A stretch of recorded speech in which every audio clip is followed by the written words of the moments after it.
মানুষের মাথায় যখন শয়তানে মুইতা দেয়, মানুষ কতটুক অযুক্তি কথা বলতে পারে এই ভিডিওটা আপনারা দেখলেই বুঝতে পারবেন। তো এই ভিডিওটা দেখেন, এই ভিডিওর ভিতরে কত অযুক্তি কথা বলা হইতেছে। আর এই ভিডিওটার শেষে আমি তার প্রত্যেকটা কথার আমি জবাব দিয়ে দিতেছি, আপনারা শুনবেন। নামাজকে চাকরি বানাইছেন কেন? নামাজ কি কর্ম না ইবাদত? আমি যদি কর্ম করে নামাজ পড়তে পারি, আপনি কেন কর্ম করে নামাজ পড়াইতে পারবেন না? একই তো জামাত, ভিন্ন জামাত। আমরা সবাই কর্ম করি না, চাকরি করি না? তা আমরা যদি চাকরি করা অবস্থায় জুমার নামাজ পড়তে পারি, আমরা যদি চাকরি থাকা অবস্থায় জহুর আসর পড়তে পারি, তাইলে পরে আপনারা কেন অন্য কর্ম কইরা নামাজ পড়াইতে পারবেন না? আর পারেন না জানগা, কত মানুষ আছে ইমামতি করব, অভাব আছে। এটারে পেশা বানায় নিছেন কেন? নামাজ কি পেশা? দোয়া করা কি পেশা? এখন তো নামাজ দোয়া সব পেশা হয়ে গেছে। আরে বোকা, আমি তো ভাবছিলাম তোমার মাথায় বুদ্ধি আছে। এখন তো দেখি মাথার মধ্যে খালি চুল, চুল ছাড়া কোনো বুদ্ধি নাই। সাধারণ মানুষের জামাতের সাথে নামাজ পড়া আর একজন ইমামের জামাতের সাথে নামাজ পড়া রাত দিন পার্থক্য। অত কিছু বোঝো, এই কথাটা তুমি বোঝো না? রাত দিন পার্থক্য কিভাবে আমি বুঝিয়ে দিই, দেখো। সাধারণ মানুষের জামাতে যদি নামাজ পড়ে, সে যে কোনো জায়গায় নামাজ পড়তে পারে, তার কোনো কৈফিয়ত দেওয়া লাগে না। একটা উদাহরণ দেই, মনে করো একটা সাধারণ মানুষ একটা অফিসের মধ্যে কাজ করে।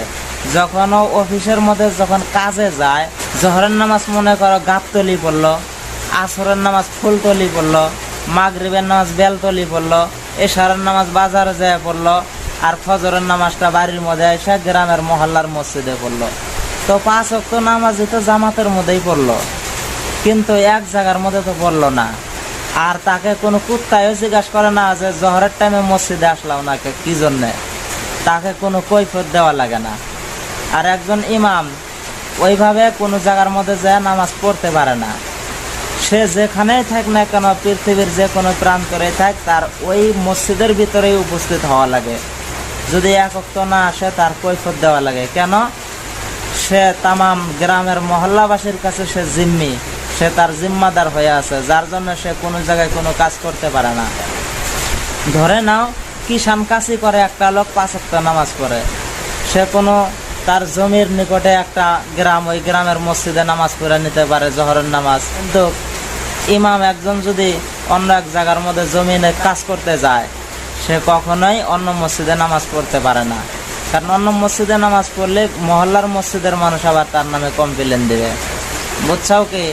আর একটা কথা হলো, তুমি যদি একটা কাম যদি শুরু করে দাও, মনে মনে যদি তুমি ভাবো যে জোহরের আজান দিছে, জোহরের নামাজটা আমি বাড়িতেই পড়ে নেই, কাজটা আমি শেষ করে আমি বাড়িতে পড়বো, তারপরে আমি জোহরের নামাজের পর অমুক জায়গায় আমি বেড়াইতে যাব। তো তুমি যে জোহরের নামাজে যে গেলা না, কোনো তোমার কৈফিয়ত দেওয়া লাগলো না। আর একজন ইমামের কি করা লাগে জানো? ওই ইমামের দেখা যাইতেছে যে আর 2 মিনিট কাজ করলে কাজটা শেষই হয়ে যায়, এদিকে আজান হয়েছে, ওই ইমামের তখন ওই কাজটা বাদ রাখা লাগে, বাদ দিয়া আগে যে নামাজ পড়ে এতে আসা লাগে।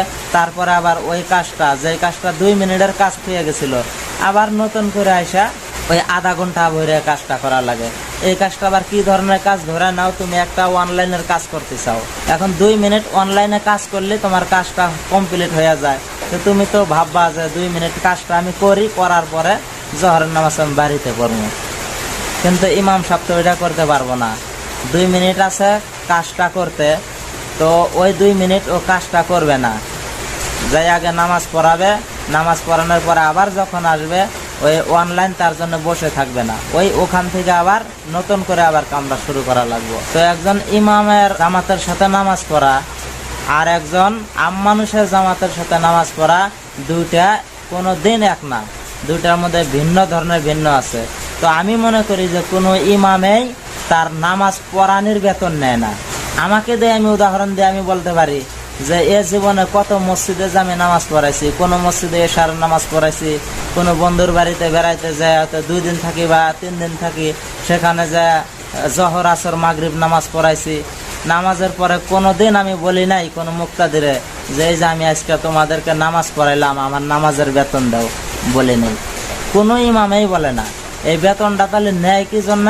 সে নামাজ পড়ানোর জন্য নেয় না, সে নেয় এই যে তাকে যে সারাটা দিন যে তোমরা বন্দি করে যে রাখছাও, জিম্মি করে রাখছাও, যে সে কোনো জায়গায় যাইতে পারবো না, তার এই মসজিদের মধ্যে নামাজ পড়ানো লাগবে।